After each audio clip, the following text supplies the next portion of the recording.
Maayong adlaw mga kapatid, liway abas ni para sa News 5 Bisaya.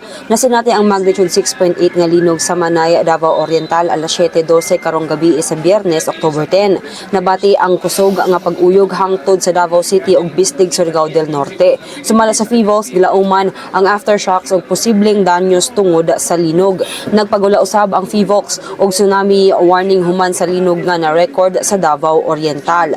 Gipasidaan ang mga residente sa Surigao del Sur, Davao Oriental ug Surigao del Norte nga mulikay gikan sa baybayon ug mangita ug mas taas nga lugar alang sa kaluwasan. Sa laing bahin andam nga motabang ang United Nations sa Pilipinas human ang panghitabong linog sa Davao Oriental. Sumala kang UN Philippines Resident Coordinator Arnold Peral, naka-standby na ang mga ahensya sa UN aron maghatag og tabang kung mangayo og assistance ang gobyerno. Padayon usab ang koordinasyon tali sa UN, sa gobyerno ug sa local authorities alang sa posibleng pag-activate sa humanitarian networks ug pakigtambayayong sa mga civil society partners kung kini mahimong kinahanglanon. Kini sa mga atong update, magpadala na sa pagbantay sa social media pages sa News 5 para sa bantang mga balita ug update.